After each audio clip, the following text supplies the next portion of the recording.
राधे राधे सभी को। दीपा की दुनिया में आप सबका एक बार फिर से स्वागत है। आई होप आप सब खुश होंगे, हेल्दी होंगे और अपना बहुत सारा ध्यान रख रहे होंगे। तो चलिए शुरू करते हैं आज का ब्लॉग।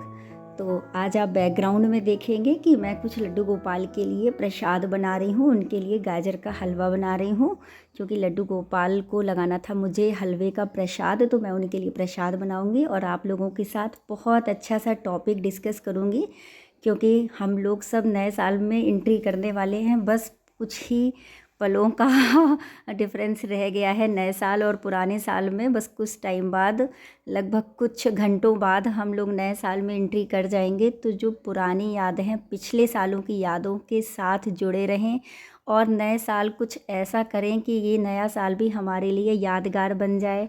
क्योंकि हम लोग कहीं ना कहीं पिछले साल जो गलतियां कर चुके हैं, कोशिश करते हैं कि हम लोगों को इस बार दोबारा ना दोहरानी पड़े और जो बीत गया उस पे हम गिल्ट ना करें। जो नया है उसके लिए आगे बढ़ने की कोशिश करें। तो बस इसी उम्मीद के साथ इस साल हम लोग बहुत सारे लोग सब नया हर साल करते हैं, नया एक रेजोल्यूशन लेते हैं कि जो गलतियां हो चुकी उसे दोहराए ना, और जो हमको करना है इस साल नया, तो उसके लिए हम सब एक बार फिर से एक कुछ संकल्प लें जो हम इस साल नया करना चाहते हैं।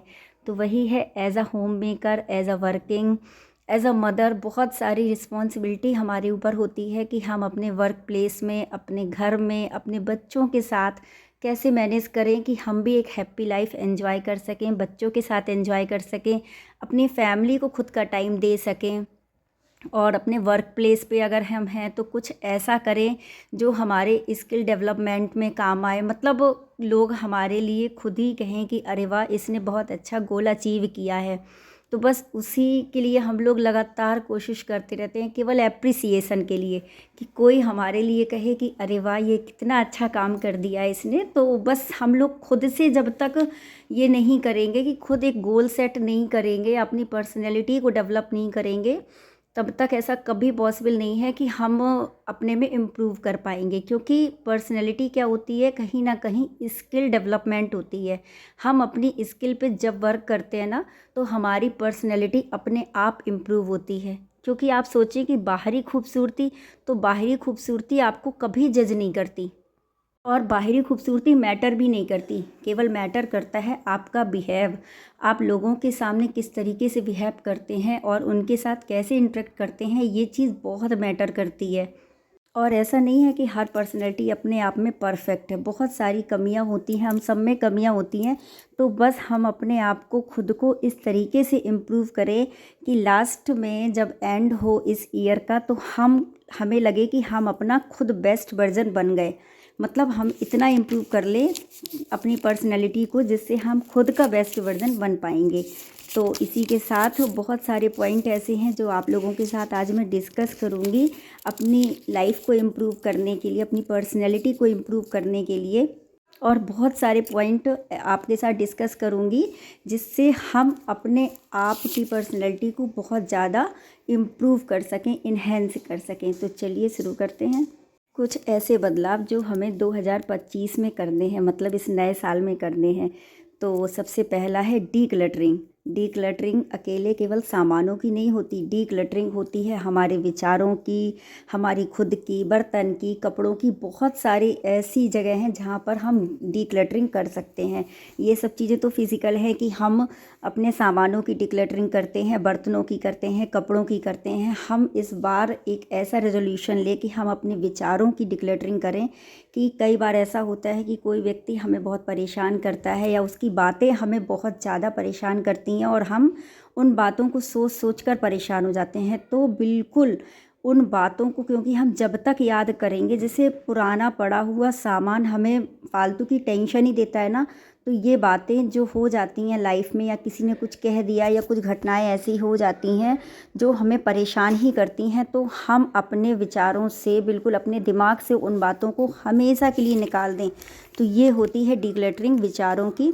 तो इस साल हम ये रेजोल्यूशन लें कि इस साल हम पुरानी जितनी भी पुरानी बातें हैं, जितना भी 2024 में हो गया या जिसके साथ जो भी हमारा बुरा वक्त था वो उसके साथ निकल गया, तो अब हम दोबारा दोहराएंगे नहीं और उसके साथ वो जो अनहेल्दी कनेक्शन था वो ख़त्म कर लेंगे। और यकीन मानिए इसके बाद आप खुद को बहुत ज़्यादा हल्का महसूस करेंगे, क्योंकि जब आपको ऐसा लगेगा ही नहीं कि हमें उससे कोई मतलब ही नहीं है, उसकी बातें मुझे परेशान ही नहीं कर रही, तो फिर आप उस व्यक्ति से और कहीं ना कहीं आप खुद से रिलैक्स हो जाएंगे। इसी में दूसरा पॉइंट है कि हमें अपने कंफर्ट जोन से बाहर निकलना होगा। कंफर्ट जोन का मतलब यही होता है जो चीज़ हमें रिलैक्स देती है हम उससे बाहर निकलना नहीं चाहते, लेकिन आप जानते हैं कि ज़िंदगी की शुरुआत वहीं से होती है जहाँ पर कंफर्ट जोन का एंड होता है। मतलब जैसे अगर हम सोचें कि नहीं एक्सरसाइज करनी है, ये जो बहुत हेल्दी चीज़ें हैं हमारे लिए आज नहीं कल से शुरू होंगी, हम अपने कंफर्ट जोन से बाहर निकलने ही नहीं चाहते। तो इस साल हम कोशिश करें कि उन हर चीज़ को अपनाएं जो हमें कंफर्ट जोन से बाहर निकलने नहीं देती, और उनसे निकल करके हम अपना स्किल डेवलप करें। इसी में नेक्स्ट हैबिट है कि हम अपने कामों को प्रायोरिटी के हिसाब से एक टू डू लिस्ट बनाएं कि जो प्रायोरिटी में पहले काम है हम उनको पहले करें। एज अ वर्किंग या होम मेकर हम लोगों के साथ बहुत सारे कई बार ऐसे काम होते हैं जो प्रायोरिटी में जो पहले होते हैं, और काम तो बहुत सारे होते हैं लेकिन उनको पहले प्राथमिकता के हिसाब से पहले निपटा लें जो बहुत ज़्यादा ज़रूरी हैं, जिससे हमारे जो ज़रूरी काम है वो कभी भी पेंडिंग नहीं हो पाएंगे। इसमें नेक्स्ट हैबिट है, बहुत ज़रूरी हैबिट है कि हम सेविंग की आदत ज़रूर डालें, क्योंकि हमारा पैसा जब आड़ा वक्त आता है या ख़राब समय होता है ना, तो सिर्फ हमारा ही पैसा हमारे काम आता है। इसलिए कभी भी उल फजूल या जो भी रहती है फालतू का खर्च ना करें और सेविंग की आदत ज़रूर डालें।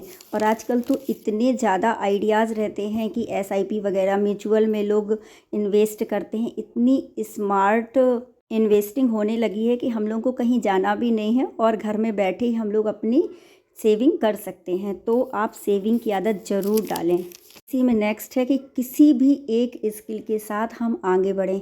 एज अ होम मेकर या वर्किंग जो भी है हम लोग अपने वर्क प्लेस में कर सकते हैं। जो स्किल हमारे अंदर है उसको जो दब गई है, ये किसी कारणवश हम नहीं कर पाए, अब उसको एंजॉय नहीं कर पाए, तो अब अगर हमारे पास टाइम है तो हम उस स्किल के साथ वर्क करें, उसे इम्प्रूव करें, खुद के लिए इम्प्रूव करें, किसी को दिखाने के लिए नहीं लेकिन खुद की खुशी के लिए उस स्किल को अपनी इम्प्रूव करें। इसी में नेक्स्ट हैबिट है कि हम इग्नोर करने की आदत ज़रूर डालें, क्योंकि बहुत सारी ऐसी बातें होती हैं अगर हमने उन्हें इग्नोर नहीं किया तो वो धीरे धीरे हमें डिप्रेशन की तरफ ले जाती है। मतलब इतना परेशान कर देती हैं कि हम अपने दिमाग में उन्हीं को सोचते रहते हैं और हम डिप्रेशन की तरफ जाने लगते हैं। तो जो भी नेगेटिविटी है या कोई भी चीज़ ऐसी बात है उसे इग्नोर करने की आदत डालें। मतलब उसे लेट देम गो वाली कंडीशन बनाएं कि नहीं, जो हमें परेशान कर रहा है लेट देम गो। इसी में नेक्स्ट हैबिट है कि एक स्मार्ट मॉम बनना है, कि मतलब बी अ स्मार्ट मॉम, कि हमारे बच्चे हमारी तरह, मतलब अगर हमसे कोई चीज़ पूछें तो हम अपडेट रहें।